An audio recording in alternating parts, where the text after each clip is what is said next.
হামজা মুরসালিনের জয় জয়কার। একই ম্যাচে দুজন বনে গেলেন জয়ের নায়ক। ভারতকে দীর্ঘ ২২ বছর পর হারিয়ে ম্যাচটিতে জয়ের নায়ক বনে গেলেন স্টার বয় শেখ মুরসালিন। মুরসালিনের করা একমাত্র গোলটি বাংলাদেশের জয় নিশ্চিত করেছে। ক্ষুধার্ত বাঘের মতো ভারতের দুর্গে হামলে পড়েছিলেন হামজা দেওয়ান চৌধুরী। আক্রমণ ভাগে মুরসালিনের ক্ষিপ্রতা এবং পুরো মাঠ জুড়ে হামজার উপস্থিতি দীর্ঘ প্রায় ২ যুগের আক্ষেপের অবসান ঘটিয়ে জয় ছিনিয়ে আনতে পারার অন্যতম বড় কারণ। শেখ মুরসালিন প্রচুর স্কিল নিয়ে দলের সাথে যোগ দিয়েছিলেন। বাংলাদেশের আলো বাতাসে বেড়ে ওঠা ফুটবলারদের মধ্যে মুরসালিন সবচেয়ে প্রতিভাবান একজন। তার মধ্যে শুরু থেকেই ছিল প্রতিভার ছাপ। বাংলাদেশ ফুটবল দলের পোস্টার বয় হিসেবে থেকে এসেছেন এতদিন ধরে। মাঠের বাইরে অনাকাঙ্ক্ষিত কারণে তার উঠতি ক্যারিয়ারে বাজে ছাপ পড়েছিল। জীবনে সবাই ভুল করে, মুরসালিনও করেছিল, তবে তার প্রতিভা নিয়ে কখনো কারো প্রশ্ন ছিল না।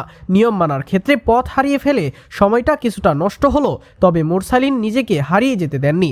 দেশের অন্যতম বড় ফুটবল ট্যালেন্টের পা থেকে ঐতিহাসিক জয়ের গোল আসলো, এটাই আসলে কাব্যিক। ঐতিহাসিক জয়ের নায়ক হবার পর মুরসালিনের চোখে জল চলে আসে। কাঁদতে কাঁদতে হয়তো মুরসালিন এটাই ভাবছিলেন, নিজের প্রতিভার প্রতি সুবিচার করতে পেরে আনন্দিত হয়েছেন তিনি। এই কান্না ছিল সুখের কান্না। মুরসালিন আজ সামান্য কিছু করেননি, বাংলাদেশের ইতিহাসের এক ঐতিহাসিক জয়ের পেছনের নায়ক বনে গিয়েছেন তিনি। তার সেই জাদুকরী মুভমেন্ট ক্লাসিক্যাল কাউন্টার অ্যাটাক তৈরি করেছে এবং সেখান থেকে স্পেস কভার করে এসে দারুণ ফিনিশিং।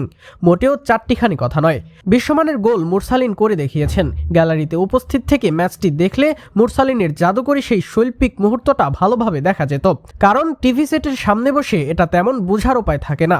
বাংলাদেশে নেই তেমন যোগ্য ব্রডকাস্টিং সিস্টেম।